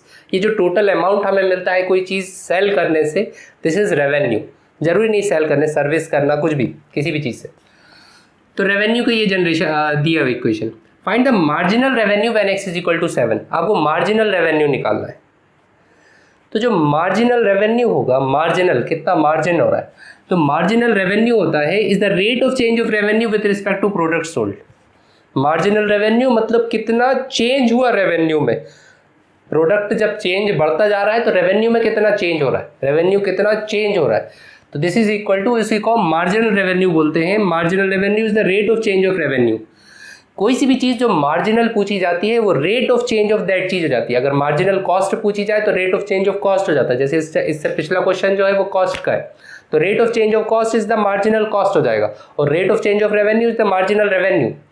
तो marginal revenue with respect to product sold, marginal revenue उस पर्टिकुलर वैल्यू पे कैसे निकालेंगे, with respect to product sold, कितने प्रोडक्ट सोल्ड हुए।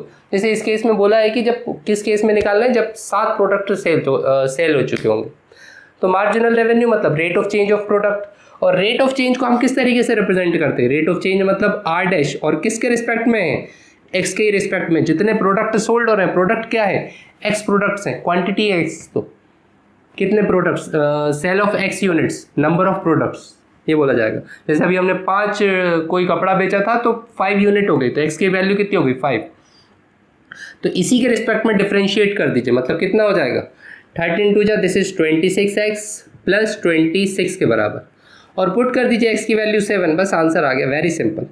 तो r डैश एक्स या मार्जिनल जो रेवेन्यू होगा, दिस इज इक्वल टू कितना हो जाएगा 26 इंटू 7 प्लस 26, एक तरीके से 26 इंटू 80 हो गया, 7 6 जा 42 का 2, कैरी का 4, 7 2 जा 14 और 4 18, 182 प्लस 26, तो कितना हो गया, दिस इज 208 के बराबर।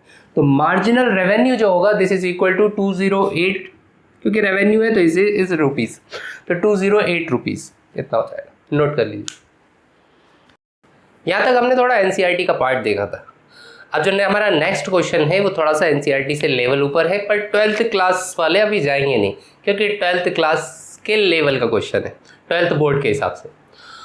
और थोड़ा सा आगे भी देख सकते हैं, जेई में भी पूछा जा सकता है, जेई मेंस में।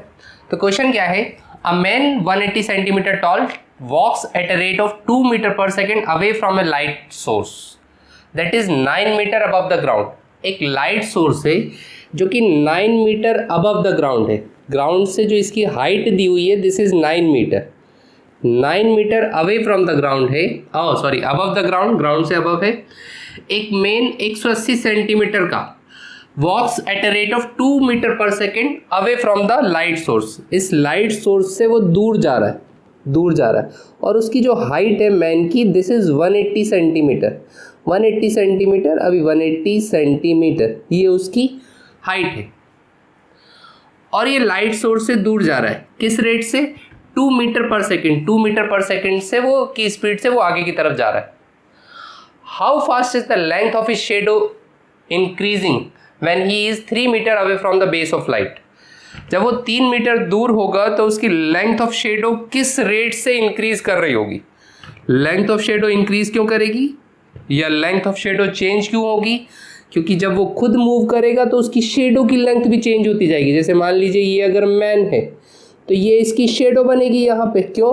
क्योंकि लाइट सोर्स जो कि 9 मीटर अबव द ग्राउंड है, ये जब इस आदमी पे पड़ेगा तो इसका जो टॉप पॉइंट है वो यहाँ पर आएगा और जो बाकी जो पोर्शन है वो इधर शेडो बना देगा, तो इसकी ये शेडो बनेगी। और शेडो की लेंथ को जैसे हम अगर y बोल दें और यहाँ से यहाँ तक की दूरी को अगर हम x बोल दें, तो जैसे जैसे x चेंज होगा, जैसे जैसे x चेंज होगा वैसे वैसे ही y भी चेंज होगा, क्योंकि x जो चेंज हो रहा है उस x के चेंज होने की रेट कितनी है? 2 मीटर पर सेकेंड। कैसे कह सकते हैं?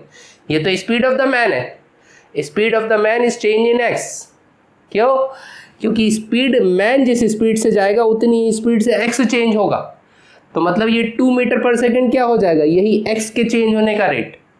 dx बाई डी टी, किस स्पीड से ये x चेंज हो रहा है, तो मतलब dx बाई डी टी की जो वैल्यू है dx by D t, this is equal to आपको दिया हुआ है 2 मीटर पर सेकेंड, ये 2 मीटर पर सेकेंड है।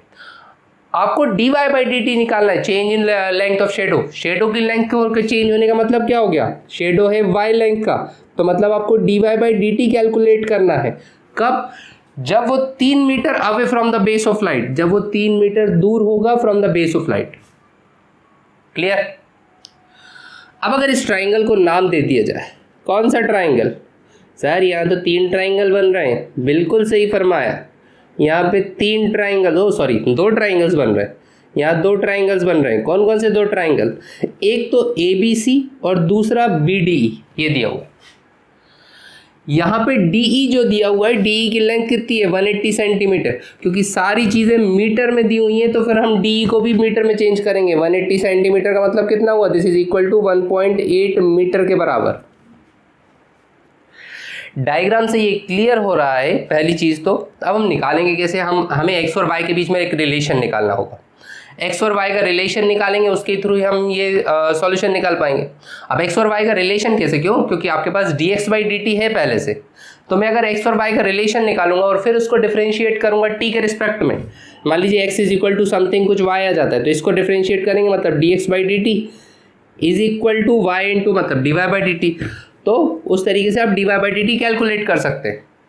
तो मैं x और y का पहले रिलेशन निकालूँ। अब x और y का मैं रिलेशन कैसे निकालूँ? पाइथागोरस थ्योरम यहाँ पे बहुत उलझ जाएगा। और क्या कर सकते हैं? अगर आप ध्यान से देखें, आप बोल सकते हैं कि ट्राइंगल ABC जो है, ट्राइंगल ABC ये सिमिलर होगा ट्राइंगल DEC के, होगा ना? ट्राइंगल ABC ट्राइंगल DEC के सिमिलर होगा। ये ABC पूरा और ये DEC दोनों, ये दोनों ट्राइंगल्स एक दूसरे के सिमिलर होंगे। और सिमिलर होंगे तो सिमिलर की कंसेप्ट क्या रहता है? सिमिलर का कंसेप्ट हम ऐसा बोल सकते हैं ना कि AB अपॉन DE अगर सिमिलर हैं तो AB अपॉन DE ये किसके बराबर होगा? इसको आप बोल सकते हैं ना, this is equal to BC upon EC के बराबर। परपेंडिकुलर, दोनों का परपेंडिकुलर अपॉन बेस। अब AB को आप क्या बोल सकते हैं? AB कितना है आपके पास? AB this is 9 divided by how much is DE? DE is 1.8 is equal to BC। How much is BC? यहाँ से यहाँ तक x है, यहाँ से यहाँ तक y है, तो ये कितना हो जाएगा? This is x plus y के बराबर डिवाइडेड बाय EC। EC कितना है? EC is y। ये हमने सिमिलर ट्राइंगल्स की प्रॉपर्टीज यूज कर ली। पॉइंट हटाएंगे, ये 0 18 5 जा 90 और सॉल्व करें।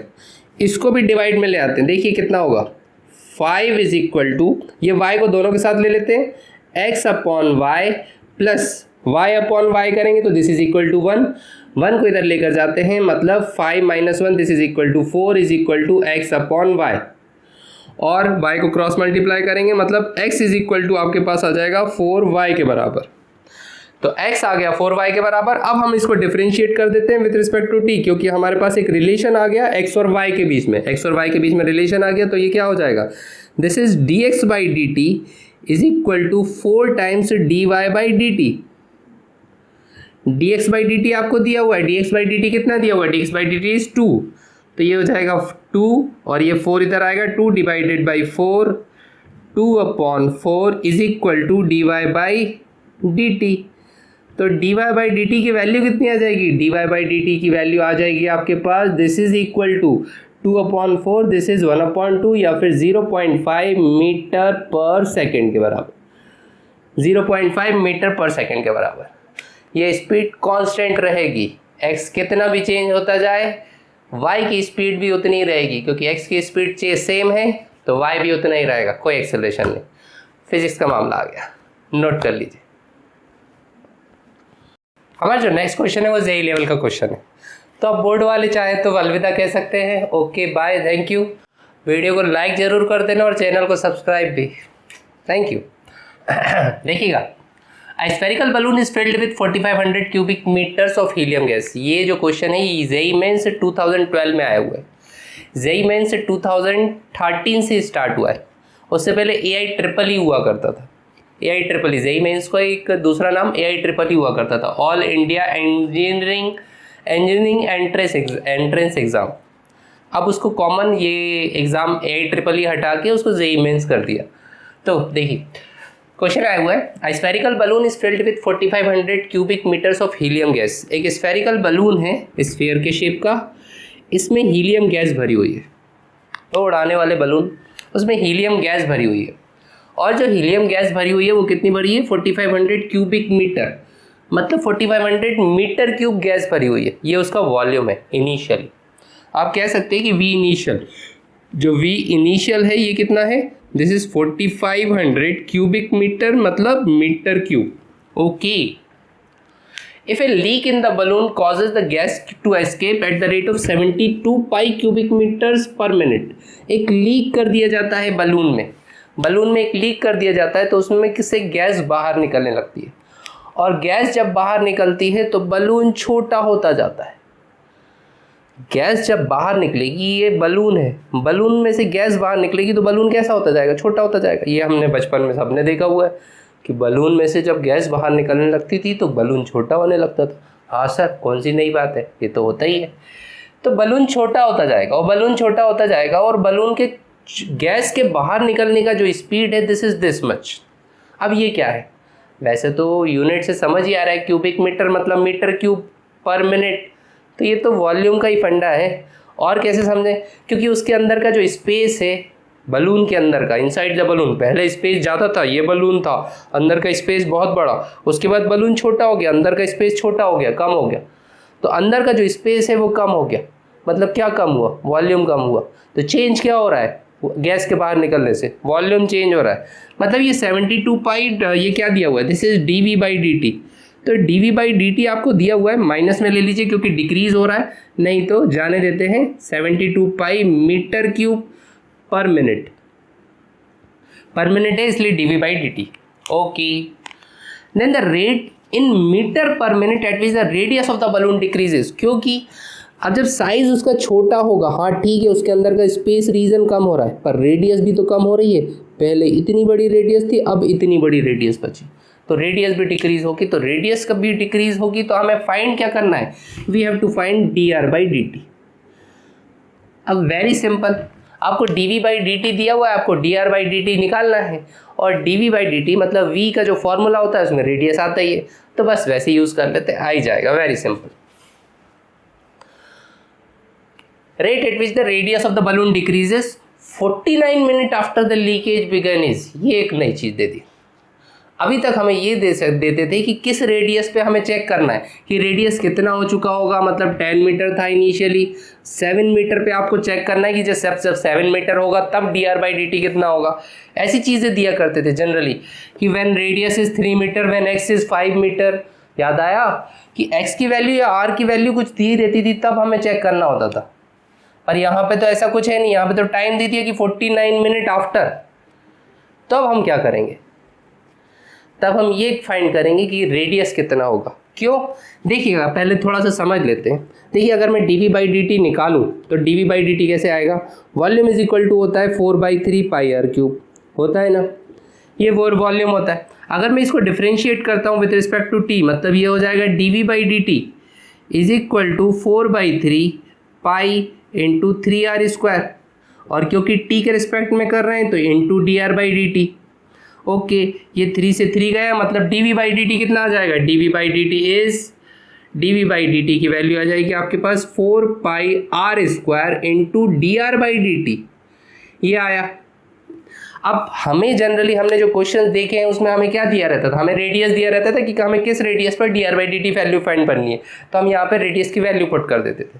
अब हमें रेडियस तो दिया नहीं है, हमें तो खाली ये दे दिया कि 49 मिनट आफ्टर द, उसमें छेद जब करा तो 49 मिनट बाद कितना होगा, 49 मिनट बाद dr/dt कितना होगा। तो यहाँ पे t का तो टर्म है नहीं, तो मुझे रेडियस निकालनी पड़ेगी कि 49 मिनट बाद रेडियस कितनी होगी बलून की, आफ्टर 49 मिनट्स रेडियस कितनी होगी। चलिए वो चीज़ फाइंड करते हैं। कैसे फाइंड करें, देखिए ये बलून था इनिशियली, ये इनिशियल उसका वॉल्यूम दिया हुआ है कि इनिशियली इतना वॉल्यूम था।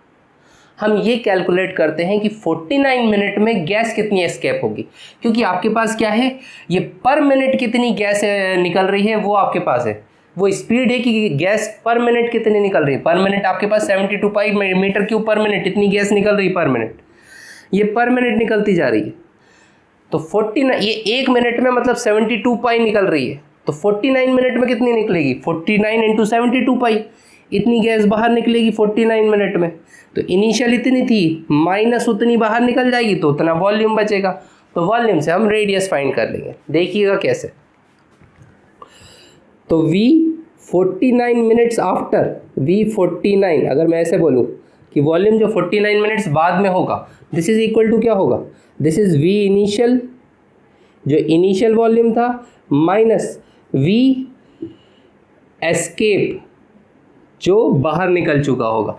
बाहर कितना निकल चुका होगा 49 मिनट बाद, जब 49 मिनट में जितनी गैस बाहर निकली होगी। तो v इज इक्वल टू कितना हो जाएगा, this is equal to v initial कितना था, दिस इज 4500 पाई के बराबर, माइनस, और बाहर कितना निकला, देखिए 1 मिनट में निकला 72 पाई पर मिनट है क्योंकि, तो 49 मिनट में कितना निकलेगा, 49 इंटू 72 पाई के बराबर, 72 पाई के बराबर इतना ही निकलेगा ना। 1 मिनट में 72 पाई, तो 49 मिनट में 49 इंटू 72 पाई के बराबर। तो इस चीज़ को चलिए कैलकुलेट करते हैं, कितना हो जाएगा, 9 2 18 का 8, कैरी का 1, 2 4 जा 8 और 9 इंटू 7 9 जा 63 का 3, कैरी का 6, 7 4 जा 28 और 6, दिस इज 34। तो ये हो जाएगा आपके पास 8 9 3 12 का 2, कैरी का 1 5 3 3528 के बराबर। तो ये this is equal to minus 3528 pi के बराबर, और ये कितना था, this is equal to 4500 pi minus 3528 pi के बराबर। तो वॉल्यूम जो रिमेन बचेगा, रिमेन बोल दीजिए, वॉल्यूम रिमेनिंग, कितना वॉल्यूम बचेगा, दिस इज इक्वल टू पाई तो एज इट इज़ रहेगा, 10 में से 8 गया तो 2 बचा, 9 में से 2 गया तो दिस इज 7 बचा, और 4 में से 5 गया मतलब 14 में से 5 गया, 14 में से 5 गया तो 9 बचा, this is 972 pi metre cube. इतना वॉल्यूम बचेगा, इतना ही बचेगा ना, हाँ इतना ही बचेगा, 972 पाई मीटर क्यूब के बराबर इतना वॉल्यूम बचेगा। अब रेडियस कितनी होगी उस टाइम पे जब इतना वॉल्यूम बचेगा, जब इतना बड़ा बलून बचेगा जिसमें इतना स्पेस है, तो उसमें रेडियस कितनी होगी, तो वॉल्यूम का फॉर्मूला रख देते हैं। तो रेडियस कितनी होगी, this is 4/3 pi into R dash बोल देते हैं, R1 का cube is equal to 972 pi, ये पाई से ये पाई गया, 3 उधर 4 नीचे, तो दिस इज इक्वल टू कितना हो जाएगा, ये हो जाएगा आपके पास, हटो भैया हटो, जगह खाली करो। तो ये हो जाएगा R1 का क्यूब, R1 का cube this is equal to कितना हो जाएगा, this is 972 into 3 divided by 4। पहले 4 से काट देते हैं, 4 2 जा 8, 1 7, 4 4 जा 16, 1 2, 4 3 जा 12। अब क्या करें, इसको फैक्टराइज कर देते हैं, मल्टीप्लाई नहीं कर रहे क्योंकि R1 का क्यूब निकालना है। तो R1 का क्यूब निकालेंगे तो 243, 243 को फैक्टराइज करिए, 243 कितना, 3 से ही करें, 9 से कर देते, 4 2 6 और 3 9, 9 से 4 है तो 9 2 जा 18, 63, 9 7 जा 63, ओके। फिर से 9 से करें, 9 3 जा 27 और 3, तो ये हो जाएगा 9 इंटू 9 इंटू, इसको मैं क्या लिख सकता हूँ, इसको मैं लिख सकता हूँ 9 इंटू 9 इंटू 3 और इंटू ये वाला 3, तो 3 9 मतलब R1 का क्यूब है, तो मतलब क्या बाहर निकल जाएगा, मतलब R1 की वैल्यू कितनी होगी, R1 की वैल्यू हो जाएगी 9 मीटर के बराबर। तो उस केस में रेडियस कितना होगा, उस केस में रेडियस होगा 9 मीटर के बराबर। तो 9 मीटर रेडियस होगा तो हम बस फाइंड कर लेंगे। तो आपके पास dr/dt, देखिए dr/dt फाइंड करना है तो dr/dt इज इक्वल टू कितना होगा, dr/dt is equal to dv/dt, dv/dt how much is dv/dt, this is 72 pi, 72 pi, और ये सारी चीज़ें नीचे डिवाइड में चली जाएंगी, divided by 4 pi into R square, R कितना था 9, मतलब 9 इंटू 9। अब काट दीजिए, ये 9 8 जा 72, पाई से ये पाई गया, पाई गया, 4 2 जा 8, तो आपके पास dr/dt की जो वैल्यू आएगी, dr/dt is equal to 2/9 metre per minute के बराबर। और क्योंकि dv/dt नेगेटिव था, मतलब डिक्रीज हो रहा था, तो ये भी क्या होगा, ये भी डिक्रीज होगा, नोट कर लीजिएगा।